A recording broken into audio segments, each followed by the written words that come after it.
यीशु मसीह की प्रभु यीशु मसीह की आमीन। चर्च भवन कलीसिया हमारा एक सीखने का स्थान है कि आप लोगों ने जवाब भी दिया। सीखने का यहाँ हम लोग एकत्रित होते हैं आराधना स्तुति प्रशंसा करने के लिए, परमेश्वर के वचन को सुनकर सीखने के लिए और उसको अपने जीवन में लागू करने के लिए।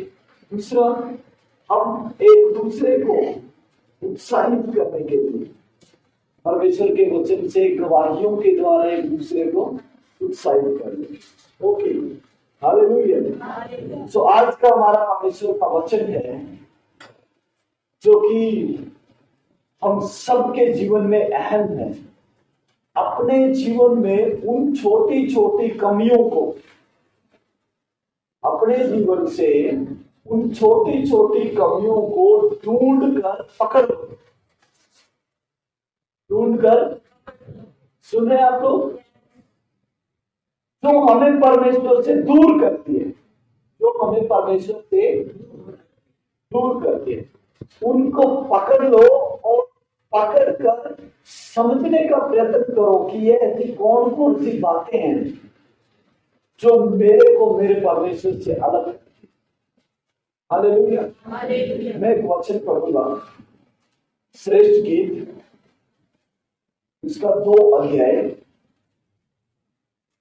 और उसका 15 आयत। श्रेष्ठ गीत 2 अध्याय 15 आयत। जिसको मिल गया वो ऊंचे शब्द में पढ़े। बहुत लोग जो भी ढूंढ रहे हैं क्योंकि ये वो पुस्तक है जो बहुत कम लोग ऊंचे शब्द से, जो छोटी लोमड़ियां आपकी बातों को बिगाड़ती है उन्हें पकड़ ले।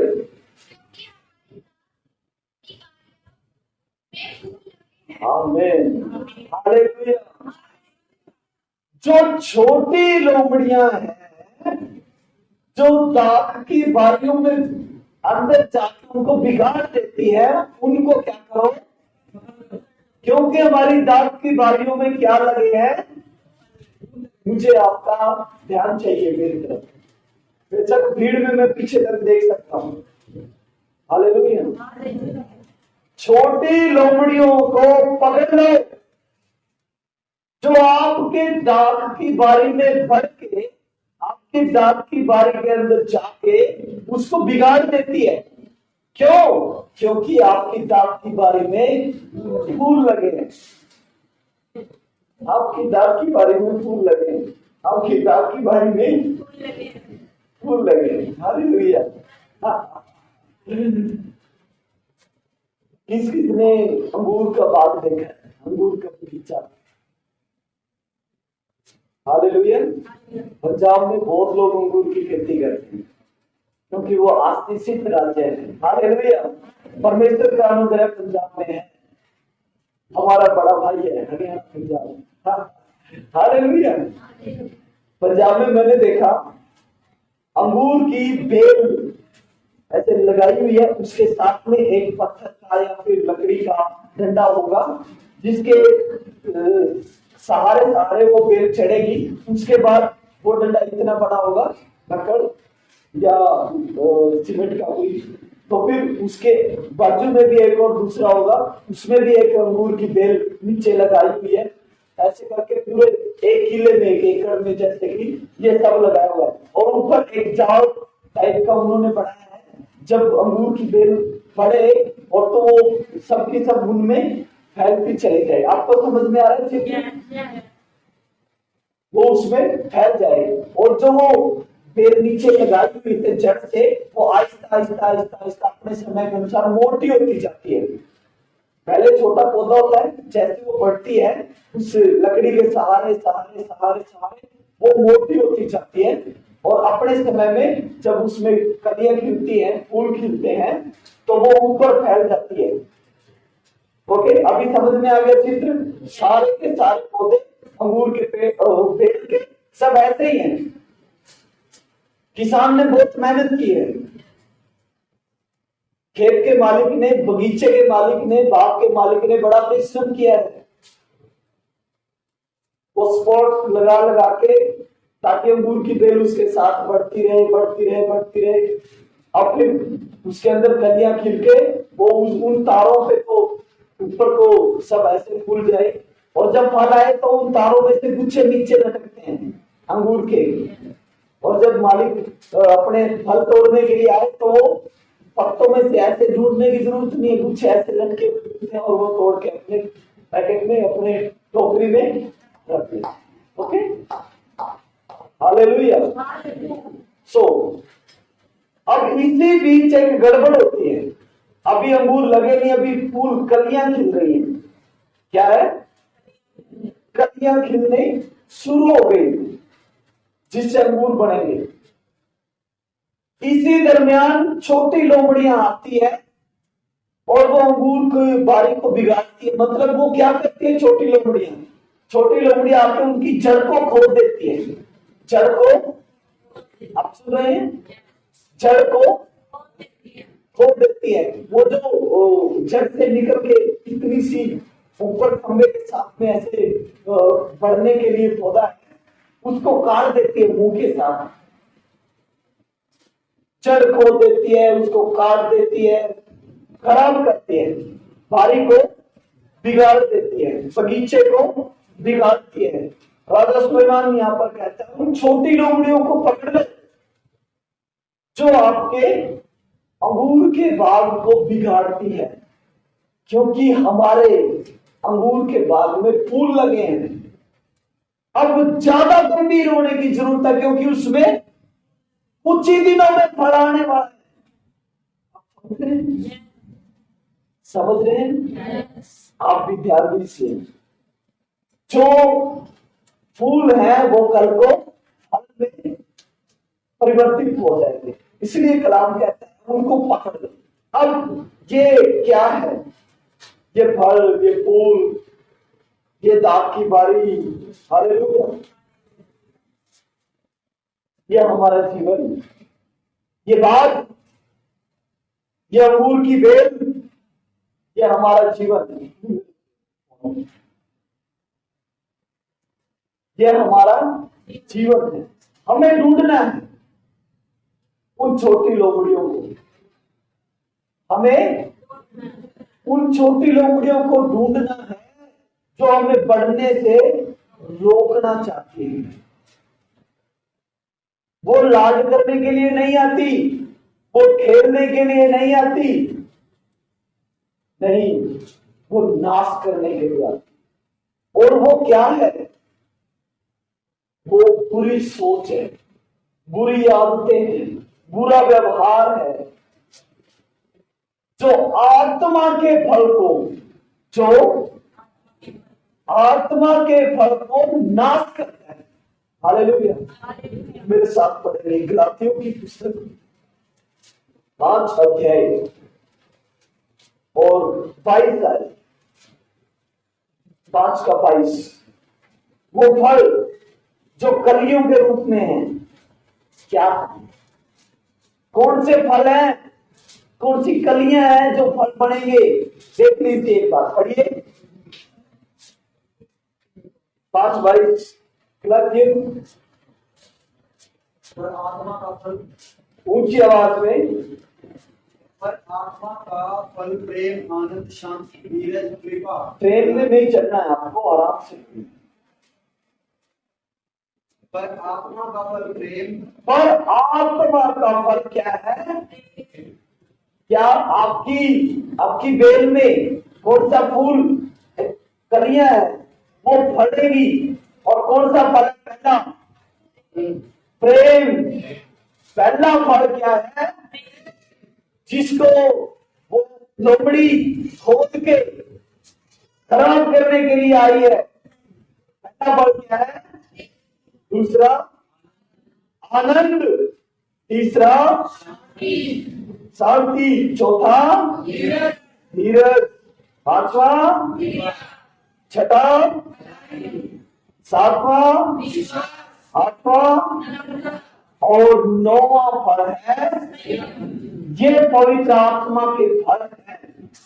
ये पवित्र आत्मा के फल है जो हमारे जीवन में फलने हैं। तो हम कहते हैं मैं सच्ची दावत हूं, मैं सच्चे अंगूर की बेल मैं हूं और मेरा पिता किसान है। हालेलुया। और हम उसमें रोपे गए, हम उसमें जोड़े गए, उस बेल में कलम कर दिए गए हैं, हम कलम जोड़ दिए गए हैं। अब हम भी फलेंगे, अब हम भी फलेंगे, परंतु फलने से पहले, ये फल आने से पहले जब कलियां ही है, जब कलियां ही है तब कौन आता है? कौन आता है? बोलो, कौन आता है? बहनों आवाज नहीं आ रही आपकी, ऐसे ऐसे नहीं, ठीक करो, सुनो और उसको ग्रहण करो। कौन आता है? छोटी लोमड़ियां नाश करने के लिए आती है, ताकि आपके जीवन में पवित्र आत्मा के फल ना होंगे, आपके जीवन में प्रेम ना हो, आपके जीवन में आनंद ना हो, आपके जीवन में शांति ना हो, आपके जीवन में धीरज, भलाई, विश्वास, नम्रता और संयम ना होंगे। यदि लगना शुरू हो गया तो वो आके जड़ खोदती है। जड़ खोदना समझते हैं क्या? जड़ खोदना मतलब आपके पुराने मनुष्यत्व को विकास, तू तो ऐसा है, विवेक तू तो ऐसा है। एक उत्तर दे दीजिए आत्मा में होकर, मैं ऐसा हूं नहीं, मैं ऐसा था। हालेलुया। तेरा जीवन सही नहीं है अश्विनी। कौन बोल रहा है? वो लोमड़ी आपकी जड़ को खोदते हुए कह रही है तेरा जीवन तू सही मसीह नहीं है, तू कभी सुधर नहीं सकता। आपका क्या नाम है? राज सिंह, तहसीलदार नैब सिंह। छोटी लोमड़ी आपको क्या कह रही है? नाश करने वाली, तेरा कुछ नहीं हो सकता, तेरा। पर तूने क्या कहना है? उन छोटी लोमड़ी को आप क्या कहेंगे? उसको डांट के भगाओ, भगाने से वो फिर आ सकती है। इसीलिए लिखा उसको पकड़ लो, उसको पकड़ के खत्म कर दो, क्योंकि वो कोई पशु नहीं है, वो कोई जानवर नहीं है, वो एक थॉट है, थॉट विचार है। वो शैतान की ओर से है, जो आपको फंसने के लिए, कुशलता से रहने के लिए, आपके घर में प्यार, प्रेम, आनंद, शांति ना आ जाए, इसीलिए भेजा गया। आपके जीवन में संयम ना आ जाए, शांति ना आ जाए, बरकत ना आ जाए, प्रेम ना आ जाए, वो इसीलिए भेजा गया है। वो शत्रु है, वो विचार शत्रु है जो कहता है तेरा कुछ नहीं हो सकता, तू तो सुधर ही नहीं सकता, तुझ में कोई परिवर्तन नहीं है।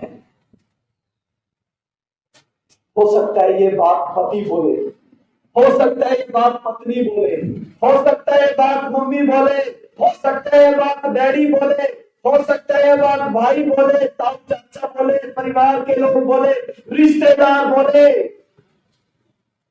आपका रिएक्शन कैसा होना चाहिए? कैसा होना चाहिए? कैसा होना चाहिए? मैं अब यीशु में जोड़ा गया हूं, मैं यीशु में कलम कर दिया गया हूं, मैं यीशु में सटा दिया गया हूं, इसलिए मैं फलवंत होऊंगा। बोलिए, मैं फलवंत, मैं फलवंत, मैं बढ़ूंगा, मैं फल लेकर आऊंगा। और इन छोटी लोमड़ियों को जो मुझे किसी किसी के रूप में आके ये कहते हैं क्या क्या उनको क्या उत्तर है? मैं यीशु में जोड़ा गया। अब मैं पहले के इस्तेमाल नहीं, अब मैं चर्च जाता हूं। तो बोलिए, अब मैं चर्च जाता हूं, मेरे जीवन का अधिकारी यीशु है, अब मैं नहीं हूं। Hallelujah, hallelujah. उन छोटी लोमड़ियों को पकड़ लीजिए जो आपको चर्च में जाने से रोकती है, जो आपको कहते हैं आप बैठ मेरे साथ, चर्च तो ऑनलाइन अटेंड कर लेंगे। जो बाधाएं रुकावटें बनती हैं, उन छोटी लोमड़ियों को पकड़ लो, क्योंकि वो आपको बढ़ने नहीं दे रही, वो आपको बढ़ने नहीं दे रही। ज्यादा गंभीर तब हो जब आपकी देल में कलियां लगी हो, केवल कलियां, कली गिर जाएगी तो वो फल नहीं आएगा। हालेलुया। इसलिए सतर्क हो जाइए, चौकस हो जाइए, उन बातों को जांचिए जो आपको प्रभु से अलग कर देगी, उन बातों को परखिए जो आपको परमेश्वर के प्रेम से अलग करती है। उनके साथ में लगिए जो परमेश्वर में पढ़ रहे हैं, उनकी सुनिए, उनकी मानिए जो प्रभु में उन्नत होते हुए जा रहे हैं। उनके संपर्क में रहिए जो परमेश्वर की आवाज को सुनते हैं। उनके संपर्क में रहिए जो दुआएं करते हैं, उपवास रखते हैं, प्रार्थना करते हैं। उनके संपर्क में रहिए। बेफजूल के लोगों के विचारों को अपने दिल में घर करने मत दीजिए। बेफजूल के लोगों को इधर घर करने मत सुनिए। उनकी वो बातें जो आपके घर को बर्बाद करती हैं, मत सुनिए उनकी वो बातें जो आपके दरमियान और परमेश्वर के दरमियान दीवार का काम करती है। मत सुनिए उनके वो सुझाव जो आपको कहते हैं कि तेरा कुछ भी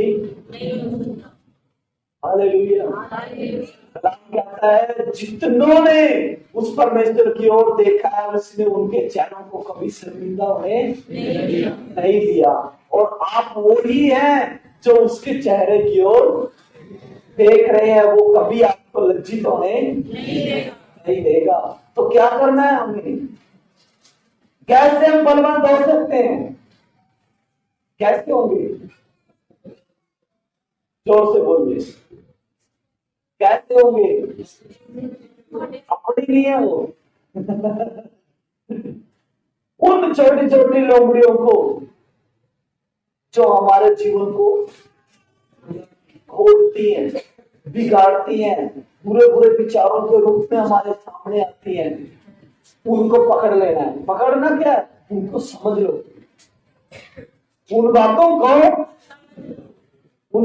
को ये कौन है? छोटी लोमड़ी है, उसको नाश कर दो, डिलीट कर दो। मेरा तुझसे कोई वास्ता भगाना नहीं है। याद रखना, भगाना नहीं है। भगाएंगे तो फिर हो जाएगी। खत्म करना है इस थॉट को, इस विचार को जो छोटी लोमड़ी के रूप में नाश करने वाला है, हमें क्या करना है? खत्म कर देना है। तब हम इन फलों से, आत्मा के जो फल हैं, सुसज्जित होंगे, फलवंत होंगे, और सच में हम लोग परमेश्वर के बेटे बेटियां कहलाने के योग्य हैं। Hallelujah, hallelujah. तो क्या आप लोग फलवंत दाखलता बनने के लिए तैयार हैं? सच्ची अंगूर की बेल जो फलवंत है, बनने के लिए तैयार है? उन छोटी लोमड़ियों को जांच परख के पकड़ने के लिए तैयार है? वो छोटी लोमड़ियां क्या है? क्या है? कैसे विचार? बुरे विचार, गलत विचार जो आपको परमेश्वर से, परमेश्वर की शिक्षाओं से, प्रभु के वचन से दूर करते हैं, वो छोटी, उनको हमें पकड़ लेना। प्रभु इन वचनों के द्वारा आप लोगों को बहुत सजा